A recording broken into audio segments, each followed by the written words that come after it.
ಮೈಸೂರಿನ ಜಯದೇವ ಹೃದ್ರೋಗ ಆಸ್ಪತ್ರೆಯಲ್ಲಿ ಸುಮಾರು 11 ರೋಗಿಗಳು ಒಂದೇ ದಿನ ಸಾವಿಗೀಡಾಗಿದ್ದಾರೆ ಎಂಬುದರ ಬಗ್ಗೆ ಒಂದು ಪ್ರಚಾರ ಉಂಟಾಗಿ ಸಾರ್ವಜನಿಕರಲ್ಲಿ ಒಂದು ಆತಂಕದ ಪರಿಸ್ಥಿತಿ ನಿರ್ಮಾಣ ಆಗಿದೆ.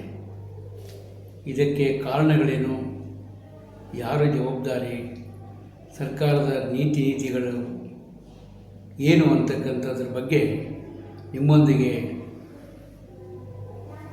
ಅಭಿಪ್ರಾಯವನ್ನು ಹಂಚಿಕೊಳ್ಬೇಕಂತ ಒಂದು ದೃಷ್ಟಿಯಿಂದ ಕರ್ನಾಟಕ ರಾಜ್ಯದ ನೋಂದಾಯಿತ ಸರ್ಕಾರಿ ಯೋಜನೆಗಳ ಆಸ್ಪತ್ರೆಗಳ ಅಧ್ಯಕ್ಷನಾಗಿ ನಿಮ್ಮ ಮುಂದೆ ಇದ್ದೇನೆ. ಹೃದಯ ರೋಗ ಇದು ಬಹಳ ಅತ್ಯಂತ ಗಂಭೀರ ಸ್ವರೂಪದ ಕಾಯಿಲೆ.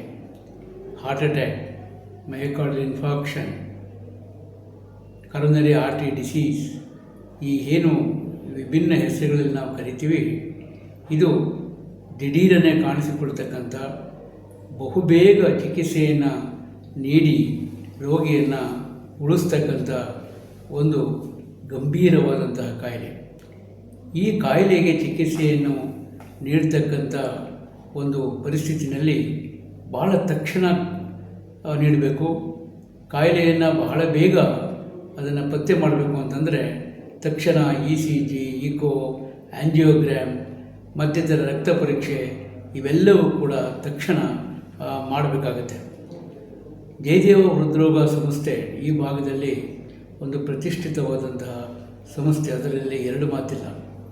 ಆದರೆ ಅಲ್ಲಿಗೆ ಬರ್ತಕ್ಕಂಥ ರೋಗಿಗಳ ಸಂಖ್ಯೆ, ಸಾವಿರಾರು ರೋಗಿಗಳ ಸಂಖ್ಯೆಯಿಂದಾಗಿ ಆ ಒಂದು ಆಸ್ಪತ್ರೆಯ ಮೇಲೆ ತುಂಬ ಒತ್ತಡ ಇದೆ ಅಂತಕ್ಕಂಥದ್ದನ್ನು ಸಾರ್ವಜನಿಕರು ಮತ್ತು ಸರ್ಕಾರ ಮನಗಾಣಬೇಕಾಗಿದೆ. ಅಲ್ಲಿರ್ತಕ್ಕಂಥ ವೈದ್ಯಕೀಯ ಸಿಬ್ಬಂದಿ ಮತ್ತು ಇನ್ನಿತರ ಸಪೋರ್ಟಿಂಗ್ ಸ್ಟಾಫ್ ಇವೆಲ್ಲವನ್ನೂ ಕೂಡ ಗಣನೆಗೆ ತೆಗೆದುಕೊಂಡಾಗ ಜಯದೇವ ಹೃದ್ರೋಗ ಸಂಸ್ಥೆ ಮೇಲಿರ್ತಕ್ಕಂಥ ಒತ್ತಡವನ್ನು ಸರ್ಕಾರ ಕಡಿಮೆ ಮಾಡಬೇಕಾಗಿದೆ. ಹೇಗೆ ಕಡಿಮೆ ಮಾಡಬೇಕು ಅಂತಂತಂದರೆ, ಮೈಸೂರು ನಗರವನ್ನೇ ತೆಗೆದುಕೊಂಡರೆ ಸುಮಾರು 6ರಿಂದ 8 ಖಾಸಗಿ ಆಸ್ಪತ್ರೆಗಳು ಹೃದ್ರೋಗವನ್ನು ಚಿಕಿತ್ಸೆ ಮಾಡ್ತಕ್ಕಂಥ ಸೌಲಭ್ಯಗಳು ಇರತಕ್ಕಂಥ ಆಸ್ಪತ್ರೆಗಳು ಮೈಸೂರು ನಗರದಲ್ಲಿದ್ದಾವೆ.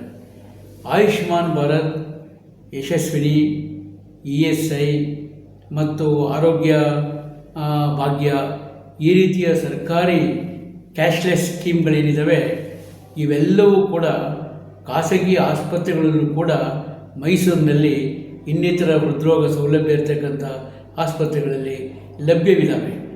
ಈ ಆಸ್ಪತ್ರೆಗಳಿಗೆ ರೋಗಿಗಳನ್ನು ಹಂಚತಕ್ಕಂಥ ಕೆಲಸವನ್ನು ಸರ್ಕಾರ ಮಾಡಬೇಕು.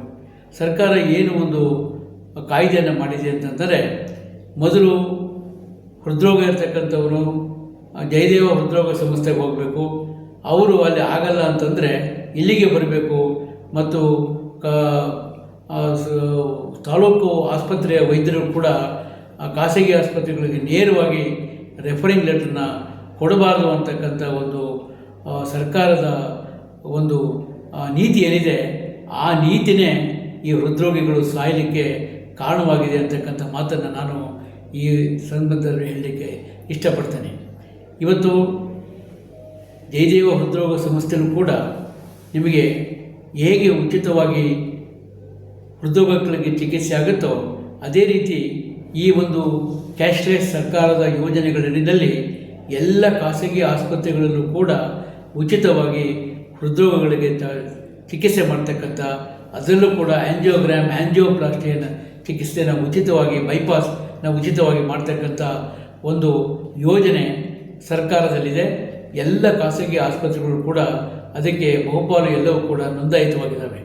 ಹಾಗಾಗಿ ಸರ್ಕಾರ ಖಾಸಗಿ ಆಸ್ಪತ್ರೆಗಳು ಕೂಡ ಜಯದೇವ ಹೃದ್ರೋಗ ಆಸ್ಪತ್ರೆಗೆ ಬರ್ತಕ್ಕಂಥ ರೋಗಿಗಳನ್ನು ಕಡಿಮೆ ಮಾಡಿ ಈ ಖಾಸಗಿ ಆಸ್ಪತ್ರೆಗಳಿಗೂ ಕೂಡ ರೋಗಿಗಳನ್ನು ಬರುವಂತೆ ಕಾನೂನನ್ನು ರೂಪಿಸಬೇಕು. ಏಕೆಂತಂದರೆ ಇಲ್ಲದೇ ಇದ್ದರೆ ಆ ಆಸ್ಪತ್ರೆ ಮೇಲೆ ಹೆಚ್ಚು ಒತ್ತಡವನ್ನು ಬಂದರೆ ಒಬ್ಬ ಹೃದ್ರೋಗ ತಜ್ಞ ಒಂದು ದಿನಕ್ಕೆ 4-5 ಆ್ಯಂಜಿಯೋಪ್ಲಾಸ್ಟಿಯನ್ನು ಮಾಡ್ಬೋದು. ಹೀಗಾಗಿ ಈ ಒತ್ತಡವನ್ನು ದಿಂದಾಗಿ ಈ ಒಂದು ಸಮಸ್ಯೆಗಳು ಉದ್ಭವವಾಗ್ತವೆ. ಈಗ ಏನು ಹೃದ್ರೋಗ ಜಯದೇವ ಹೃದ್ರೋಗ ಸಂಸ್ಥೆಯಲ್ಲಿ ಏನು ಸಾವುಗಳಾಗಿದೆ, ಆ ಸಾವುಗಳು ಸಹಜ ಸಾವುಗಳೇ ಇರ್ಬೋದು. ಆದರೆ ನಾವು ಪ್ರತಿನಿತ್ಯ ನಾವು ನೋಡ್ತಾ ಇರ್ತೇವೆ, ಅಲ್ಲೂ ಕೂಡ ಬರ್ತಕ್ಕಂಥ ಎಲ್ಲ ರೋಗಿಗಳಿಗೂ ಕೂಡ ಅಷ್ಟೊಂದು ದೊಡ್ಡ ಸಾವಿರಾರು ಪ್ರಮಾಣದಲ್ಲಿ ಬರ್ತಕ್ಕಂಥ ರೋಗಿಗಳಿಗೆ ದಿಢೀರನೆ ತಕ್ಷಣ ಚಿಕಿತ್ಸೆಯನ್ನು ಕೊಡ್ತಕ್ಕಂಥದ್ದು ತುಂಬ ವೈದ್ಯರಿಗೂ ಕೂಡ ಕಷ್ಟಕರವಾಗ್ತದೆ.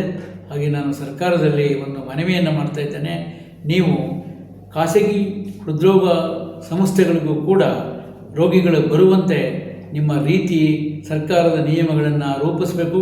ಜಯದೇವ ಹೃದ್ರೋಗ ಸಂಸ್ಥೆಗೆ ಈಗ ಇರ್ತಕ್ಕಂಥ ವೈದ್ಯರಿಗೆ ಅನುಗುಣವಾಗಿ ಇಷ್ಟು ರೋಗಿಗಳಿಗೆ ಮಾತ್ರ ಇಲ್ಲಿ ಚಿಕಿತ್ಸೆಯನ್ನು ನೀಡಲಿಕ್ಕೆ ಸಾಧ್ಯ ಅಂತಕ್ಕಂಥ ಒಂದು ಮಿತಿಯನ್ನು ಹಾಕಿ, ಇನ್ನುಳಿದವರು ಖಾಸಗಿ ಹೃದ್ರೋಗ ಆಸ್ಪತ್ರೆಗಳಿಗೆ ಲಭ್ಯ ಇರತಕ್ಕಂಥ ಉಚಿತ ಸೇವೆಗಳನ್ನು ಪಡ್ಕೊಳ್ಳುವಂಥ ಒಂದು ಸರ್ಕಾರದ ನೀತಿಯನ್ನು ರೂಪಿಸಿದ್ರೆ ಈ ರೀತಿಯ ಅವಘಡಗಳನ್ನು ತಡಿಬೋದು ಮತ್ತು ಈ ಉಂಟಾಗ್ತಕ್ಕಂಥ ಸಾವು ನೋವುಗಳನ್ನು ಕಡಿಮೆ ಮಾಡ್ಬೋದು ಅಂಥೇಳಿ ನಾನು ಈ ಮೂಲಕ ಸರ್ಕಾರವನ್ನು ಆಗ್ರಹ ಮಾಡ್ತೇನೆ.